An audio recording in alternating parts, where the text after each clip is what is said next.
how are you? I hope everyone is fine. So today in this video I'm going to continue with the types of reaction. In the last video हमने types of reaction के जो first two type है combination reaction and decomposition reaction already discuss कर लिए हैं. अब इस video में हमने जो discuss करना है that is a displacement reaction. Okay? तो displacement reaction में पहले आपने displacement word का meaning समझना है. जैसे you know that कि displacement में क्या होता है कि when more reactive element, जब एक ज़्यादा reactive element किसी लेस रिएक्टिव एलिमेंट को उसके कंपाउंड में से डिस्प्लेस कर देता है, उसको फ्री कर देता है और एक न्यू कंपाउंड फॉर्मेशन करता है, तो उसको हम बोलते हैं डिस्प्लेसमेंट रिएक्शन. ठीक है, तो आप इसकी डेफिनेशन को समझ सकते हो. द डेफिनेशन में क्या है? The reaction in which more reactive element displaces less reactive element from its salt solution. जो भी आपने उसका सॉल्ट सोल्यूशन लिया लेस रिएक्टिव एलिमेंट का, ठीक है, उसके सॉल्ट सोल्यूशन में जो ज़्यादा रिएक्टिव एलिमेंट है वो उसको रिमूव कर देगा, उसको हटा देगा, उसको फ्री कर देगा और अपना कंपाउंड उसके साथ फॉर्म करेगा उसके सॉल्ट के आयन के साथ. इस वजह से इस टाइप के रिएक्शन को हम डिस्प्लेसमेंट रिएक्शन कहते हैं. तो इसमें तुम लोगों ने अब इसमें हम एग्जाम्पल की हेल्प से हम देखते हैं. फॉर एग्जाम्पल जैसे आपने एक एग्जाम्पल लिया है कि we are having this B and C. हमने इस रिएक्शन में we are taking two reactant, दो रिएक्टेंट हम ले रहे हैं. फर्स्ट रिएक्टेंट हमारे पास क्या है? ए इज द फर्स्ट रिएक्टेंट जो ज़्यादा रिएक्टिव एलिमेंट है. ठीक है, इसको हम बोल सकते हैं कि it is a more reactive element. इसका नेम हमने बोला it is the more reactive element. ये क्या है? मोर रिएक्टिव एलिमेंट है. ओके, और जो सेकंड रिएक्टेंट है हमारे पास बी सी जो सेकंड रिएक्टेंट है वो कंपाउंड की फॉर्म में है. ओके, उसमें जो बी एलिमेंट है, B that is a less reactive element. इस तरह से हमने जो केमिकल रिएक्शन करवाना that is between the two reactant. दो रिएक्टेंट के बीच में आप ये रिएक्शन करवा रहे हो. फर्स्ट एलिमेंट हमने लिया है ए जो मोर रिएक्टिव एलिमेंट की तरह बिहेव करेगा, और इसमें जो सेकेंड कंपाउंड हमने इसमें कंसिडर किया है, इसमें जो बी है, ठीक है, B it is a less reactive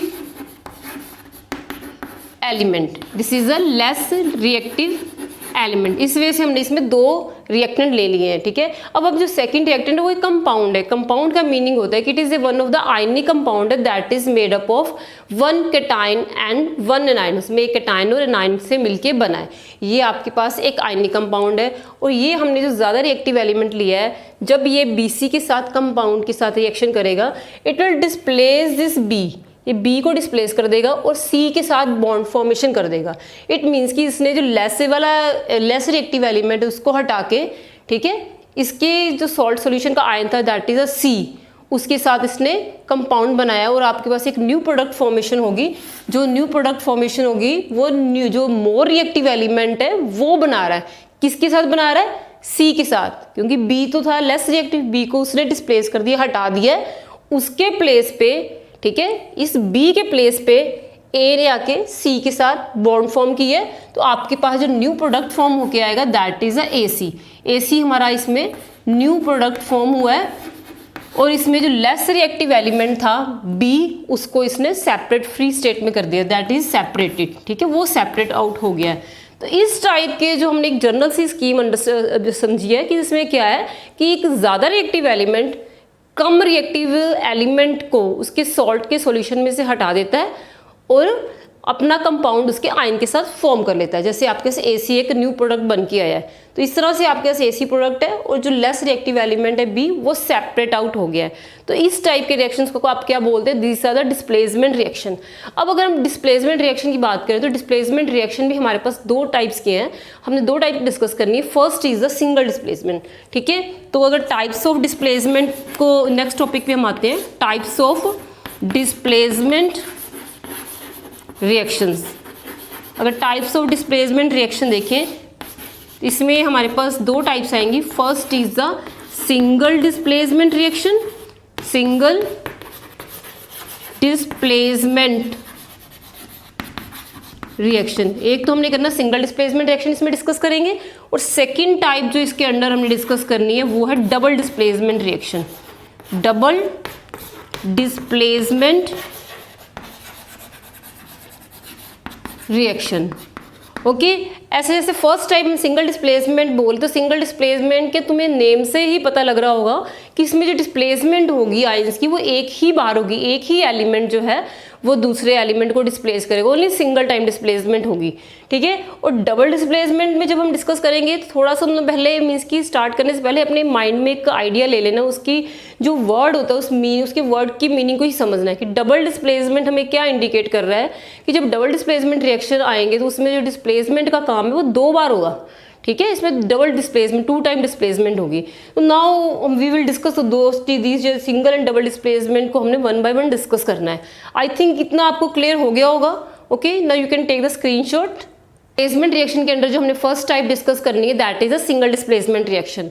तो सिंगल डिस्प्लेसमेंट रिएक्शन नॉर्मली ये मेटल्स के बीच में होते हैं कि जब मोर रिएक्टिव एलिमेंट जो आप मेटल ले रहे हो that displaces a less reactive metal from its ionic compound. Mostly हमने जब भी ये कंपाउंड डिस्प्लेसमेंट रिएक्शन करने हैं इसमें आयनिक कंपाउंड के साथ हम रिएक्शन करवाते हैं। तो आप इसकी डेफिनेशन लिख सकते हो, the single displacement reaction in which the more reactive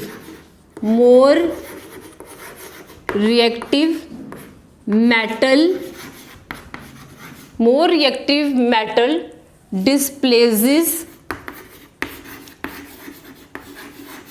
less reactive metal from its ionic compound। Okay, इसमें हमने क्या देखना है कि जिसमें मोर रिएक्टिव मेटल जो है वो लेस रिएक्टिव मेटल को, ठीक है, that displace the less reactive metal from its ionic compound. Mostly जो मेटल्स होते हैं, मेटल बेसिक इन नेचर होते हैं, वो इलेक्ट्रॉन को लूज करते हैं, तो वो जो मेटल आयन होते हैं वो केटाइन फॉर्म करते हैं, ठीक है। और जब आयनिक कंपाउंड बनते हैं तो आयनिक कंपाउंड में से वो जो केटाइन को लेस रिएक्टिव केटाइन या मेटल का है, ठीक है, उसको रिमूव करके वो न्यू कंपाउंड बनाएगा। इट मीन्स की जो मोर रिएक्टिव मेटल है that will displace the less reactive metal. अब इसमें हमने एग्जांपल्स करने, फॉर एग्जांपल जैसे अब फर्स्ट एग्जांपल अगर हम लेके चलते हैं, फर्स्ट एग्जांपल अगर आप ले रहे हो जिंक एंड कॉपर सल्फेट का, ठीक है, Zn जो है that is a symbol of zinc. Zinc भी एक मेटल होता है। तो आपने इस जिंक को जो हमने रिएक्टेंट लिया है second reactant that is a copper sulphate solution. आपने कॉपर सल्फेट को एक्वस फॉर्म में लेना है। एक्वस फॉर्म में लेने का मीनिंग है कि कॉपर सल्फेट के क्रिस्टल्स को हमने वाटर में डिजोल्व करना है, ठीक है। आप इसका क्या ले रहे हो, एक्वस सोल्यूशन ले रहे हो। और जब भी एक्वस सॉल्यूशन हम लेते हैं तो एक्वस सॉल्यूशन में जब कोई आयनिक कंपाउंड डिसॉल्व करते हैं, आपको ये पता है कि जो कॉपर सल्फेट एक आयनिक कंपाउंड है, क्योंकि जिसमें कॉपर के ऊपर चार्ज 2+ है, उसमें जो सल्फेट आयन है उसके ऊपर 2 नेगेटिव चार्ज है। अगर आप कॉपर सल्फेट को पानी में डिसॉल्व करते हो तो ये कॉपर आयन्स में copper 2+ and sulphate 2 negative ion में स्प्लिट हो जाता है, ठीक है। कि इट मीन्स कि कॉपर सल्फेट एक आयनिक कंपाउंड है जो कॉपर और सल्फेट अनायन को मिलके बना हुआ है। कॉपर जो है वो कैटायन की फॉर्म में, सल्फेट जो है पॉलीटॉमिक एनायन है जिसके ऊपर 2 नेगेटिव चार्ज है। जब आप इसको वाटर में डिसॉल्व करते हैं, इसको एक्वस सॉल्यूशन बनाते हैं, तो उसमें क्या होता है कि कॉपर अपने 2+ आयन एंड सल्फेट आयन में स्प्लिट हो जाता है। और जब आप इसमें कोई मीन्स की जैसे हमने जिंक मेटल ऐड किया है, zinc that is a more reactive element, इसको आप ऐसे भी देख सकते हो कि नॉर्मली जो कॉपर सल्फेट है that is blue in colour. कि कॉपर सल्फेट का जो सॉल्यूशन होता है कॉपर सल्फेट का that is blue in colour, वो ब्लू कलर का सॉल्यूशन फॉर्म करेगा, ठीक है। तो जब आप इसमें जिंक ऐड करोगे, if we add the zinc के ग्रेन्यूल्स अगर हम इसमें डाल देते हैं, ठीक है, स्टार्टिंग में तो ये क्या किस कलर में है, कॉपर सल्फेट ब्लू कलर में ही है, ठीक है। जब आप इसमें इसके ग्रेन्यूल्स डाल दोगे, जिंक के ग्रेन्यूल्स, हमने इसमें जिंक के में इसकी कुछ पीसीस डाल दिए, दिस इज अ जिंक, ठीक है। तो आफ्टर सम टाइम, कुछ टाइम लगता है इसके रिएक्शन होने में, तो बाद में क्या होता है कि जिस टेस्ट ट्यूब में आपने कॉपर सल्फेट है और पहले वो किस कलर में था, ब्लू कलर में था, जब आपने उसमें जिंक ग्रेन्यूल्स डालेंगे, क्योंकि जिंक जो है that is more reactive than the copper, वो कॉपर से ज़्यादा रिएक्टिव है, तो वो क्या करेगा, जिंक इसमें से कॉपर को डिस्प्लेस कर देगा और सल्फेट के साथ ये बॉन्ड फॉर्मेशन कर लेगा। इस तरह से हमारे पास एक नया प्रोडक्ट बन के आएगा that is the zinc sulphate. ये हमारे पास जिंक सल्फेट है। और इसका अगर जब आपने आयनिक कंपाउंड में प्रोडक्ट का जो भी आपने आयनिक कंपाउंड का फॉर्मूला लिखना है न्यू प्रोडक्ट का, तो उसमें आपको ये चीज़ भी क्लियर होनी चाहिए कि आपने ये नहीं कि बस इनके आयंस को सम करके लिख दिया है। You must know their valencies, उनकी वैलेंसीज के हिसाब से ही आपने प्रोडक्ट जो आपके पास आया है उसका फॉर्मूला बनाना है। जैसे जिंक की आपको पता है वैलेंसी कितनी होगी, जिंक की वैलेंसी 2 है और 2+ यू कैन से, और सल्फेट के ऊपर जो चार्ज है वो 2 नेगेटिव है, क्योंकि ये 2 इलेक्ट्रॉन लूज करेगा तो इसकी वैलेंसी आप 2 लेके चल रही हो। और जब आप इसको फॉर्मूला बनाओगे तो 2 2 कैंसिल, तो ये जिंक सल्फेट आपके पास कंपाउंड बन के निकला। इट मीन्स कि जब भी आपने ये डिस्प्लेसमेंट रिएक्शन के लिए केमिकल इक्वेशन लिखनी है, इनके फॉर्मूले लिखने हैं, तो आपने अपने माइंड में उनकी जो वैलेंसीज हैं या चार्जेस है उसके अकॉर्डिंग ही कंपाउंड बनाना है, ठीक है। जैसे कॉपर की वैलेंसी यहाँ पे 2 थी, ठीक है, इसने 2 इलेक्ट्रॉन लूज किए और सल्फेट के ऊपर 2 नेगेटिव है तो कॉपर सल्फेट है। In the same way zinc की वैलेंसी भी 2 होती है, हमारे पास जिंक सल्फेट बनेगा, क्योंकि जिंक ज़्यादा रिएक्टिव है, उसने कॉपर को डिस्प्लेस कर दिया, इसको सेपरेट कर दिया, तो कॉपर यहाँ पे सेपरेट आउट हो जाएगा। कॉपर जो ये सॉलिडिफाइड डिपॉजिट हो जाएगा सॉलिड फॉर्म में, ठीक है। तो आपने यही चीज़ देखनी है कि इस टाइप के जो डिस्प्लेसमेंट रिएक्शन है जिसमें more reactive metal displaces a less reactive metal from its compound, उसके कंपाउंड में लेस रिएक्टिव मेटल में से वो उसको डिस्प्लेस कर देता है, उसको फ्री कर देता है और एक न्यू कंपाउंड फॉर्म करता है उसके आयन के साथ। जैसे जिंक ने कॉपर को डिस्प्लेस कर दिया है, हमारे पास क्या बन के आया है, जिंक सल्फेट। ये जिंक सल्फेट का न्यू प्रोडक्ट हमारे पास इसमें फॉर्म हो गया है। और नॉर्मली जब भी हम मीन्स कि आपके पास नॉर्मली जब हम टेस्ट ट्यूब लेंगे, टेस्ट ट्यूब में तो आपने कॉपर सल्फेट का सोल्यूशन डाला, that is blue in colour, और उसको देखने से अगर आप उसकी फिजिकल ऑब्जर्वेशन देखोगे, हमें कैसे पता लगेगा कि वो रिएक्शन हो रहा है कि नहीं हो रहा है, उसकी समटाइम एग्जाम में हमें ऑब्जर्वेशन ही आ जाती हैं। तो नॉर्मली जब भी आप स्टार्टिंग में टेस्ट ट्यूब लोगे, that is having the blue colour, उसमें कॉपर सल्फेट का जो कलर है ब्लू होगा। और जब आप इसमें जिंक ऐड कर दोगे तो थोड़ी देर बाद जो जिंक ब्लू कॉपर सल्फेट का ब्लू कलर है वो फेड होना शुरू हो जाएगा, डिसअपियर होना शुरू हो जाएगा, मीन्स कि वो लाइट होता जाएगा। और बाद में जब इसमें सारा इसमें जिंक सल्फेट बन जाएगा, जिंक सल्फेट बनने के बाद जो कॉपर है, कॉपर इसमें नीचे सेटल हो जाएगा, ठीक है, कॉपर सेपरेट आउट हो जाएगा, कॉपर, ठीक है, फ्री स्टेट में, तो इसका जो कलर है वो वाइट हो जाएगा। वाइट इन द सेंस कि ट्रांसपेरेंट आ जाएगा। जब वाइट चीज मीन्स कि पहले ब्लू से वो चेंज होके वाइट कलर में आ जाएगा। इसका मीनिंग क्या है कि वो रिएक्शन हो रहा है। अगर आपका उसमें कलर चेंज आ रहा है, केमिकल रिएक्शन जब आपने करवाया है, टेस्ट ट्यूब में जो सोल्यूशन है पहले ब्लू है और जिंक ग्रेन्यूल डालने के बाद थोड़ी देर बाद वो वाइट हो गया, इसका मीनिंग वो रिएक्शन हो रहा है। इट मीन्स कि आपने ऑब्जर्वेशन कैसे देखनी है, on the basis of the colour की बेसिस पे आपने डिसाइड करना है कि रिएक्शन इज जो है वो हो रहा है कि नहीं हो रहा है। इस चीज़ को हमने उसके बेसिस पे डिसाइड करना है। तो ये आपके पास जिंक सल्फेट बना और नीचे इसमें कॉपर सेटल हो गया है। तो this is one of the example of this, जो आपने अभी एग्जाम्पल किया है कि इसमें डिस्प्लेसमेंट, सिंगल डिस्प्लेसमेंट के अंडर एक तो एग्जाम्पल आपने ये करना है। इसी तरह से हम इसमें और भी एग्जाम्पल कर सकते हैं आयरन का, ठीक है। अब आपको पता है जो आयरन है, आयरन नॉर्मली जो होता है, जो हमें आयरन मेटल की फॉर्म में मिलता है वो ग्रेइश कलर में होता है, ठीक है, और कॉपर सल्फेट तो ब्लू ही है। तो अगर आप इसी केस को, इसी चीज़ को अगर आप दूसरा एग्जाम्पल इसका में लेते हो, that is of the iron. अगर आप आयरन का एग्जांपल होते हो, जैसे आयरन जो है, आयरन का सिंबल क्या होता है, Fe, ठीक है। कॉपर सल्फेट, कॉपर सल्फेट में तो ये ब्लू ही आएगा, एक्वस में लिया हुआ है, ठीक है, and this is the iron, ठीक है। जब भी आप कॉपर सल्फेट सॉल्यूशन में आयरन के नेल को डिप करते हैं, सम टाइम ये ऐसे आपको पेपर में क्वेश्चन आ जाते हैं, what will happen if we dip the iron nail into the copper sulphate solution, कि कॉपर सल्फेट के सॉल्यूशन में आपने आयरन का नेल अगर डिप किया है तो क्या होगा, ठीक है। इसकी ऑब्जर्वेशंस लिखो। तो उस केस में आपको ये पता होना चाहिए कि कॉपर सल्फेट एक आयनिक कंपाउंड है, ठीक है, और आयरन क्या है, एक मेटल है। और जब ये कॉपर सल्फेट का एक्वस सॉल्यूशन बनाया हुआ है तो वो copper sulphate, copper 2+ sulphate ion उसमें अगेन उसी तरह स्प्लिट हुआ है। और जब आयरन उसमें हम डालेंगे, क्योंकि आयरन हमें पता है दैट इज मोर रिएक्टिव, ठीक है, आयरन ज़्यादा रिएक्टिव होता है कॉपर से। तो आयरन जब आएगा तो it will displace the copper, copper को डिस्प्लेस कर देगा and it will form bond with the sulphate ion. ये सल्फेट आयन के साथ बॉन्ड फॉर्मेशन करेगा, क्योंकि हमें पता है कि आयरन की जो वैलेंसी, वैसे तो आयरन की वैलेंसी जो है 2 भी होती है और 3 भी होती है, बट इसमें जब वो आयरन सल्फेट बनाता है, जिसको आप फेरस सल्फेट भी बोलते हो, that is having the valency 2। इसमें आयरन की जो वैलेंसी वो 2 यूज़ हुई है। ये फेरस सल्फेट इसमें फॉर्म करेगा, इसको आप क्या बोलते हो, this is the ferrous sulphate, ferrous sulphate form करेगा। और साथ में जो कॉपर है, कॉपर को ये डिस्प्लेस कर रहा है तो कॉपर सेपरेट हो जाएगा, कॉपर इसमें सेपरेट आउट हो गया है, ठीक है, तो कॉपर सॉलिडिफाई हो जाएगा, ठीक है। जब आप इसको अगर इसकी ऑब्जर्वेशन के अकॉर्डिंग, सम टाइम आपको पेपर में इसकी पिक्चर्स भी दी होती हैं कि you are having this test tube, हमारे पास एक टेस्ट ट्यूब है that is having the copper sulphate, इसमें कॉपर सल्फेट सोल्यूशन है that is blue in colour, ये ब्लू कलर में है। और इसमें अगर आयरन नेल, पहले तो ये ब्लू ही होगा, जब आप इसमें आयरन नेल स्टार्टिंग में चलो ब्लू है, आप सेकंड स्टेप में ये लिख सकते हो when you are adding the iron nail, इसमें कुछ आपने आयरन की कील डाल दी है, ठीक है, लोहे की कील या आयरन का कुछ पीसेस डाल दिए, ठीक है, तो होगा क्या कि ये जो कॉपर सल्फेट का कलर है, ठीक है, कॉपर सल्फेट पहले तो ब्लू में था, पर जैसे ही आयरन का कॉपर सल्फेट के साथ रिएक्शन स्टार्ट होगा तो आप समझ सकते हो, क्योंकि आयरन ज़्यादा रिएक्टिव, उसने कॉपर को डिस्प्लेस कर देना है और आयरन सल्फेट बना लेना है। इट मीन्स कि आफ्टर सम टाइम इसका जो ब्लू कलर है वो डिसअपियर हो जाएगा। तो ठीक है, वो क्यों डिसअपियर होगा कि हमारे पास जो प्रोडक्ट बन के आया वो फेरस सल्फेट बन गया है, और जो फेरस सल्फेट का कलर होता है दैट इज़ लाइट ग्रीन, वो लाइट ग्रीन में होता है, ठीक है। और जो कॉपर है, कॉपर इसके मीन्स की साइडों में डिपॉजिट हो जाएगा, ठीक है, इट विल शो कॉपर, इसकी जो कॉपर की टर्निंग है, ये जो कील है आप बाहर, इसके जो कॉपर इसमें फ्री हुआ है वो मीन्स की ये आयरन के ऊपर, इनकी रिएक्शन हो रहा है तो वो इसके ऊपर डिपॉजिट हो जाएगा, ये ब्राउन कलर का हो जाएगा।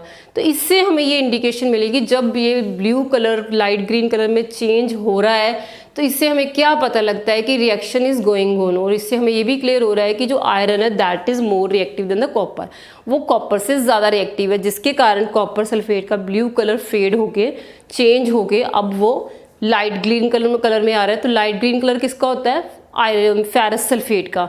तो इस टाइप के रिएक्शंस में जिसमें एक ज़्यादा रिएक्टिव एलिमेंट जो मेटल है वो लेस रिएक्टिव मेटल को डिस्प्लेस कर रहा है और एक नया कंपाउंड बना रहा है, उसको हम बोलते हैं सिंगल डिस्प्लेसमेंट रिएक्शन।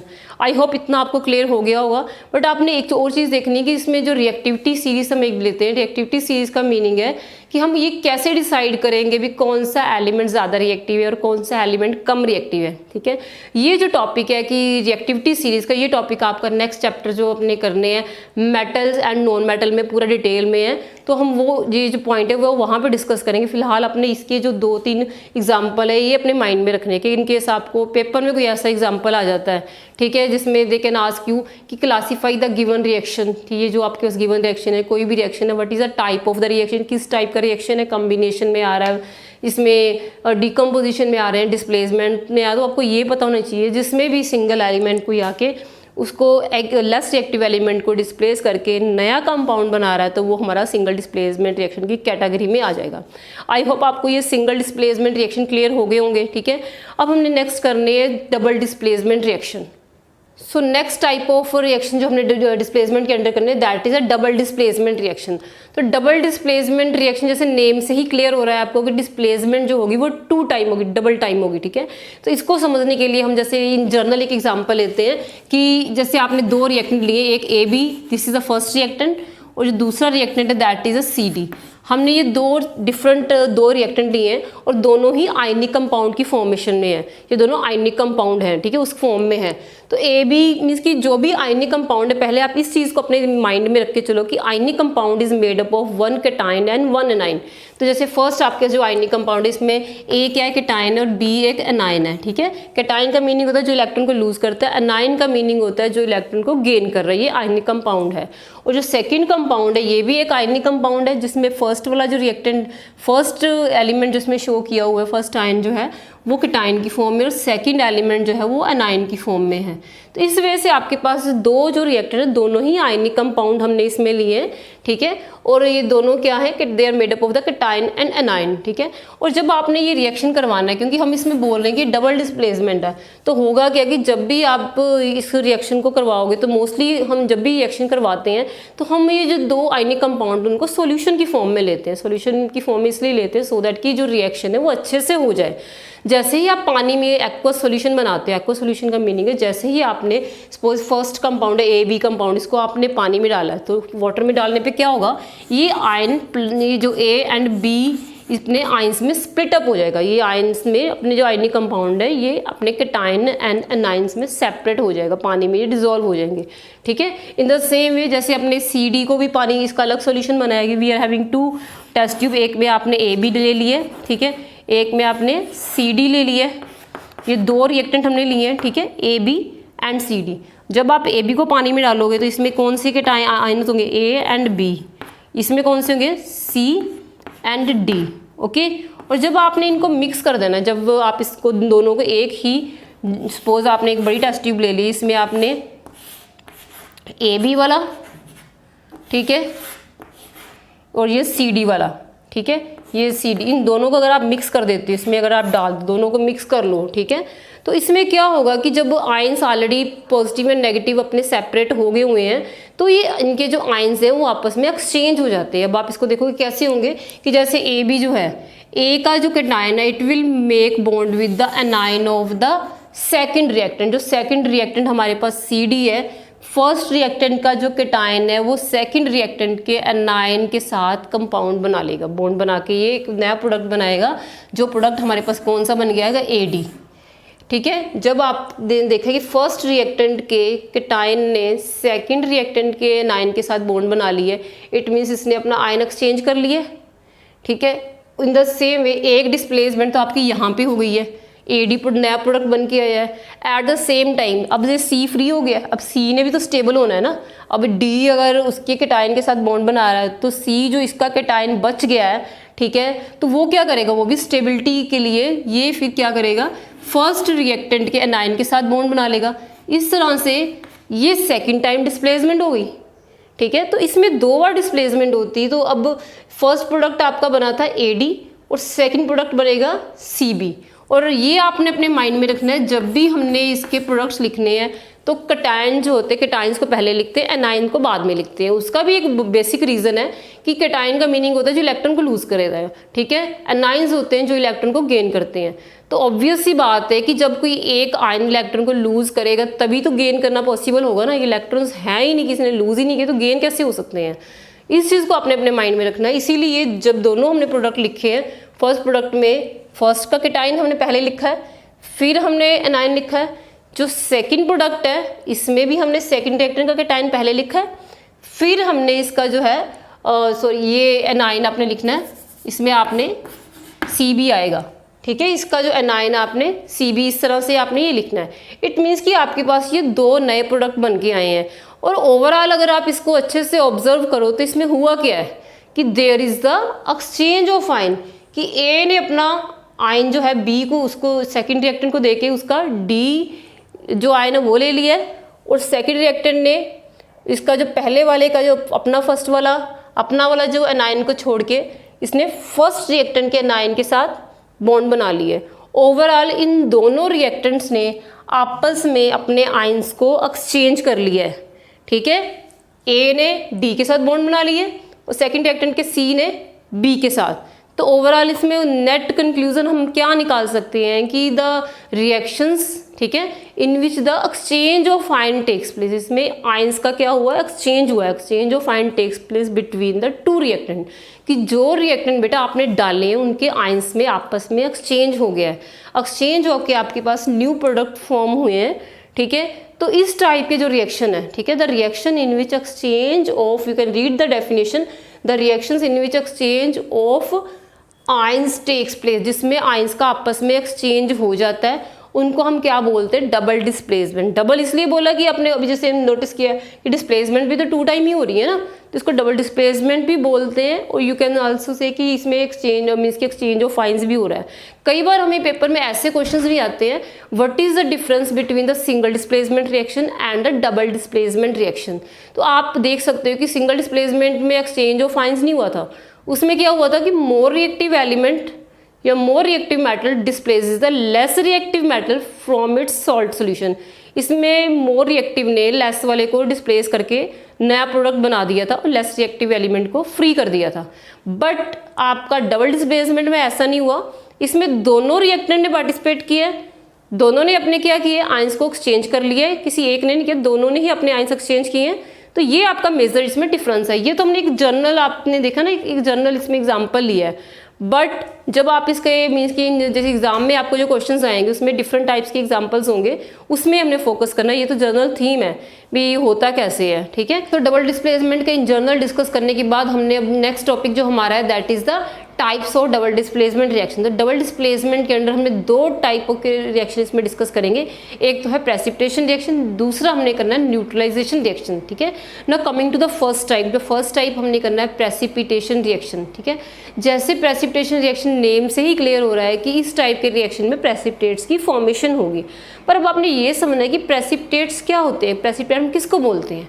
ठीक है। तो प्रेसिपिटेट का मीनिंग है कि जैसे ही आपने कोई दो सॉल्यूशंस लिए, दो रिएक्टेंट्स ले रहे हो, उनके पानी में आपने सॉल्यूशंस बना ली, दो अलग अलग टाइप टेस्ट ट्यूब, ठीक है, उनको आपने पानी में डिजोल्व करके सॉल्यूशन बना दिया।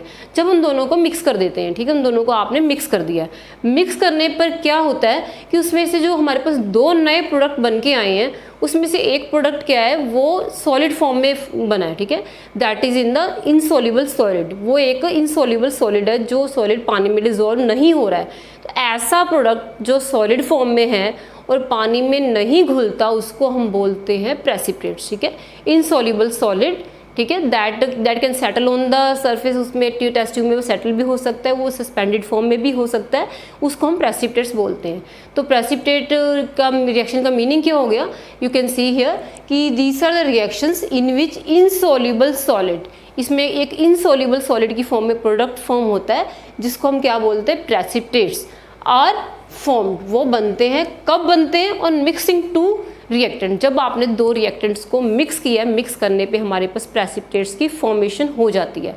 कई बार को पेपर में क्वेश्चंस आते हैं कि what are the precipitation reaction, होते क्या हैं, ठीक है, तो उसमें आपने यही मेंशन करना है, the reaction in which precipitates are formed, उनको हम क्या बोलते हैं, प्रेसिपिटेशन रिएक्शन। इसके अंदर जो हमने एग्जाम्पल करें, जैसे फर्स्ट एग्जाम्पल हम इसमें ले रहे हैं barium sulphate solution, sorry barium chloride solution. First इसमें बेरियम क्लोराइड का सोल्यूशन लिया है। अब बेरियम क्लोराइड का जो सोल्यूशन फॉर्म में है तो ये एक्वस में होगा, ठीक है। ये कौन सा सोल्यूशन है, this is the barium chloride, ये बेरियम क्लोराइड का है। बी ए जो सिंबल होता है वो बेरियम का है, क्लोराइड जो सी है दैट इज द क्लोराइड का, ये क्लोरीन का सिंबल है।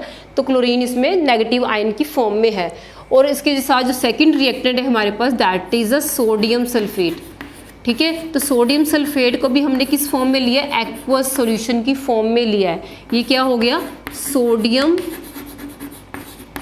Sulphate, okay. जब आप इनको एक्वस सॉल्यूशन की फॉर्म में लोगे तो बेरियम के कौन से आयन बनेंगे, बेरियम वाटर में स्प्लिट करके बेरियम 2+ आयन और क्लोराइड के आयंस बनेंगे, ठीक है, दो क्लोराइड के बनेंगे और बेरियम का आयन बनेगा। जब आप सोडियम सल्फेट को पानी में डिसॉल्व करोगे सॉल्यूशन बनाने के लिए, तो इसमें भी आपके पास दो तरह के आयन बन के निकालेंगे। एक सोडियम का आयन आएगा Na पॉजिटिव कैटायन, और दूसरा आपके पास आएगा नेगेटिव आयन आएगा, दैट इज सल्फेट, सल्फेट का नेगेटिव आयन आएगा। तो सोडियम के आपके पास दो आयन आ रहे हैं इसमें, कि आपने इसके फॉर्मूले के हिसाब से देखना है। अब आपको पता है कि जब आपने इनके सॉल्यूशंस बना लिए, सॉल्यूशन बनाने पे जो आयनिक कंपाउंड होते हैं वो आयंस में टूट जाते हैं। और जब आप इन दोनों टेस्ट ट्यूब के सॉल्यूशन को आपस में मिक्स कर दोगे, ठीक है, जैसे आपने ये दो टेस्ट ट्यूब्स आपके पास हैं, एक में क्या है बेरियम, ठीक है, और सल्फेट के आयन है, ठीक है। दूसरी टेस्ट ट्यूब में क्या है आपके पास, इसमें क्या है सोडियम, इसमें सॉरी बेरियम एंड क्लोराइड के आयन है पहली वाली में, दूसरे में बेरियम एंड सल्फेट के हैं। और जब आप इन दोनों को मिक्स कर देते हो, मिक्स करने पे ये दोनों सॉल्यूशन में आप जब मिक्स करते हो तो आपको जैसे मैंने बताया था कि डबल डिस्प्लेसमेंट में आयन का एक्सचेंज होता है। इट मीन्स जो फर्स्ट रिएक्टेंट का कैटायन होगा वो सेकंड रिएक्टेंट के एनायन के साथ बॉन्ड फॉर्मेशन करेगा। बट आपने एक चीज़ अपने माइंड में रखनी है, जब भी आपने न्यू प्रोडक्ट के लिए फॉर्मूला लिखना है तो फर्स्ट कैटायन जो है, ठीक है, जो बेरियम है, इसकी वैलेंसी क्या है, और जिसके साथ जैसे बेरियम सल्फेट के साथ बॉन्ड बनाने लगा है इसकी वैलेंसी, इसके ऊपर चार्ज कितना, उस चार्ज के अकॉर्डिंग ही आपने फॉर्मूला लिखना है। जैसे बेरियम के ऊपर चार्ज होता है, वैलेंसी होती है 2, और सल्फेट के ऊपर चार्ज कितना होता है 2 नेगेटिव, तो 2 कैंसिल हो जाएगा। तो जब आप क्रॉसओवर फॉर्मूला लिखोगे तो बेरियम सल्फेट बन के आएगा। तो फॉर्मूला इसका क्या आएगा, बेरियम सल्फेट, ठीक है। तो इसका मीनिंग ये नहीं कि जैसे आपका बेरियम यहाँ पे एक ऐसे क्लोराइड 2 है तो हमने जो नेक्स्ट वाला आयन आना वो भी 2 टाइम ही रखना है, ऐसा नहीं होता है। आपने जिस आयन के साथ इसने बॉन्ड बनानी है उन दोनों के वैलेंसीज को देखना होता है, वैलेंसीज या फिर चार्जेस को, ठीक है। तो हमारे पास जो फर्स्ट प्रोडक्ट बन के आएगा इनके, वो क्या बनेगा, बेरियम सल्फेट। अब ये जो बेरियम सल्फेट बना है ये एक सॉलिड प्रोडक्ट बना है, ठीक है, ये सॉलिड की फॉर्म में आया है। जब आपने इन दोनों को मिक्स कर दिया तो ये बेरियम के प्रेसिपिटेट्स बन के, जो मैंने सॉलिड से शो किए हैं ना, ये बेरियम क्या है, सॉलिडिफाई हो गया है, ठीक है। इसको हम बोलते हैं बेरियम सल्फेट के ये क्या बने हैं, वाइट प्रेसिपिटेट्स, कि वाइट कलर का ये सॉलिड है, वाइट पीपीटी बन गए, ठीक है। इट मीन्स कि जब आप इन दोनों को मिक्स करते हो तो बेरियम जो है इसके सल्फेट के साथ बॉन्ड बना के बेरियम सल्फेट के सॉलिड प्रोडक्ट बनाता है, और ये जो प्रोडक्ट बनता है ये सॉलिड है, ये पानी में नहीं घुलेगा, ठीक है। ये एज सच ही इसमें मीन्स की टेस्ट ट्यूब में आपको व्हाइट कलर के प्रेसिपिटेट, व्हाइट कलर का सॉलिड अलग से नजर आएगा। तो इस तरह के व्हाइट कलर के सॉलिड को या सॉलिड सब्सटेंस को हम बोलते हैं प्रेसिपिटेट। और आपने देखा कि इसका जो कैटायन है वो तो इसके एनायन के साथ बॉन्ड बना ली, कि बेरियम ने क्लोरस सल्फेट के साथ बॉन्ड बना लिया, बेरियम सल्फेट एक प्रोडक्ट बन गया। और दूसरा इसमें जो अब इसका कैटायन है, सेकंड रिएक्टेंट का जो कैटायन सोडियम है, अब ये भी तो कुछ करेगा ना, ये स्टेबल होने के लिए फर्स्ट रिएक्टेंट के एनायन के साथ बॉन्ड बना लेगा। इस तरह से इसमें आयंस का आपस में एक्सचेंज हो गया और डबल डिस्प्लेसमेंट भी हो गई। तो इस तरह से आपने देखा जो सेकंड वाला रिएक्टेंट है हमारे पास, सोडियम की वैलेंसी 1 है।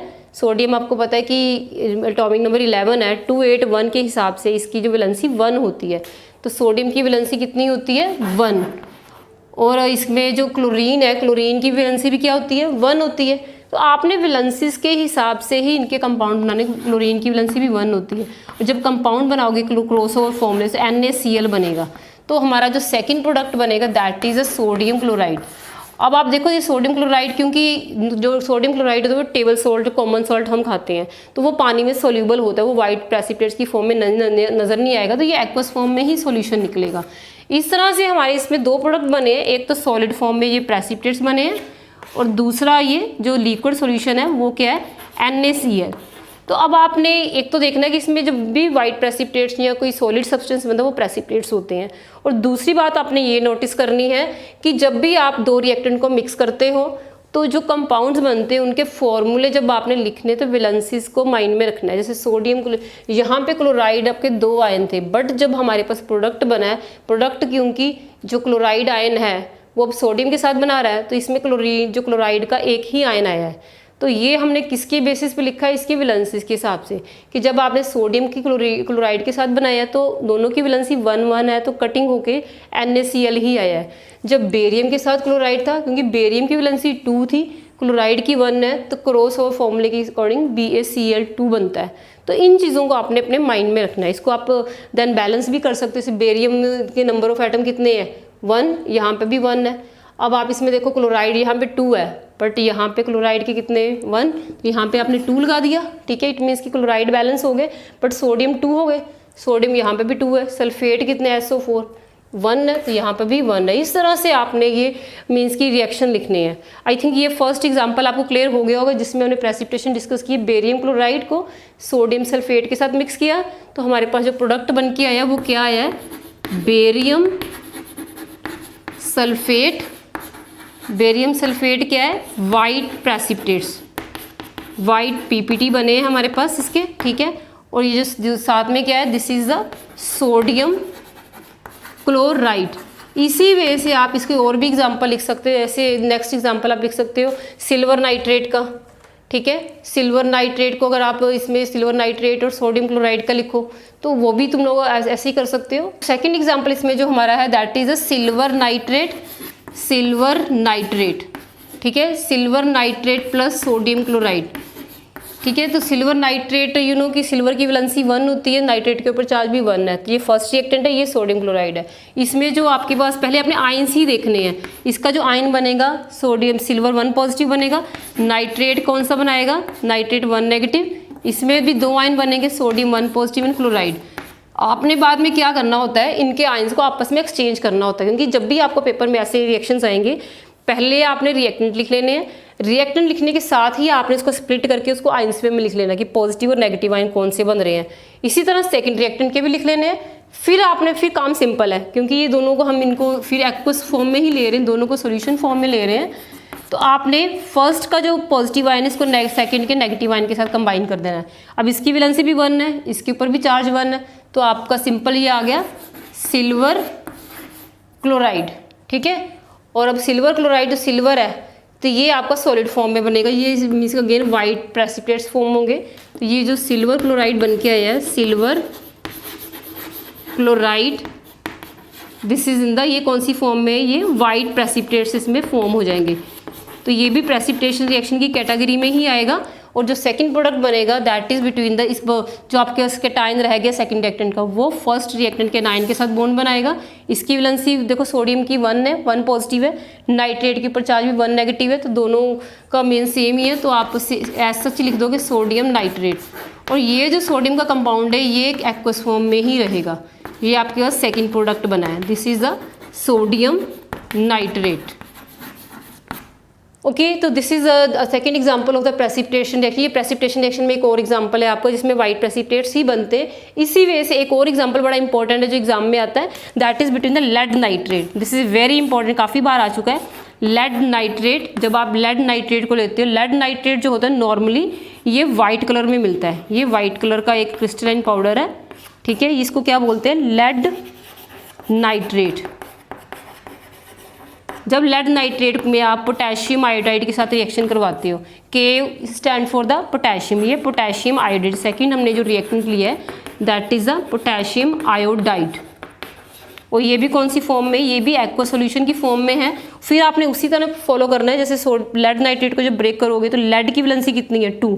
आपको कैसे पता लगेगा 2 है, इस फॉर्मूले से देखो, क्योंकि आपको पता क्रॉस ओवर करने के हिसाब से फर्स्ट एलिमेंट की वैलेंसी जो है, फर्स्ट आयन की वैलेंसी सेकंड आयन के बेस पे आती है। अब इसकी आयन पे क्या है, 2 आ रहा है, तो यहाँ से आपको पता चलेगा लेड के, ये लेड आयन बनेगा 2 पॉजिटिव, ठीक है, इसके ऊपर 2 चार्ज है, इसकी वैलेंसी इसमें 2 है। और नाइट्रेट के बेस पे देखो, लेड के बेस पे 1 नहीं है, इट मीन लेड के बेस पे कुछ नहीं है, तो 1 कंसिडर करोगे, तो नाइट्रेट के ऊपर चार्ज कितना है, NO3 1 चार्ज है, -1।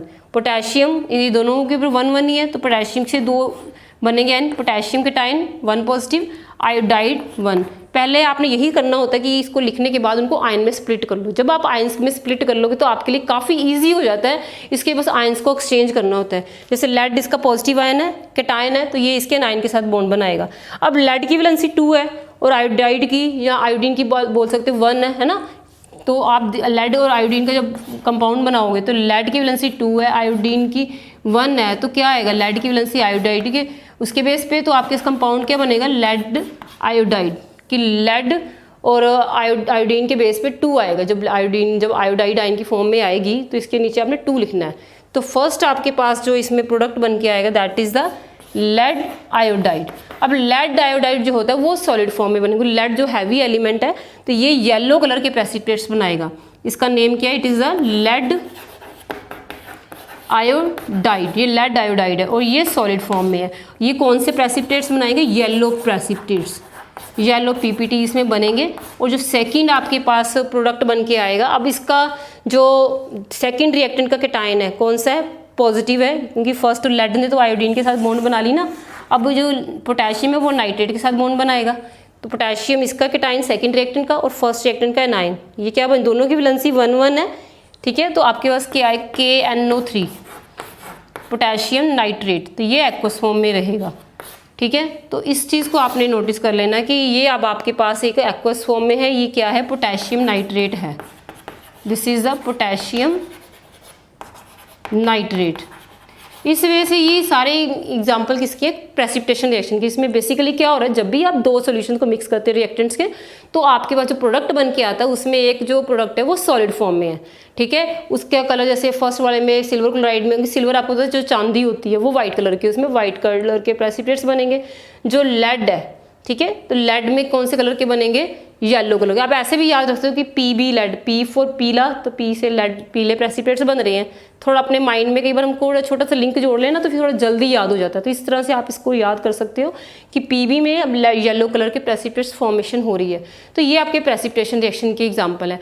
अब you can just take the screenshot, ठीक है। तो नेक्स्ट अब हमने जो करना है वो नेक्स्ट आपका है neutralisation reaction, that is a second type of reaction है जो हमने डबल डिस्प्लेसमेंट के अंडर करने, that is a neutralisation reaction.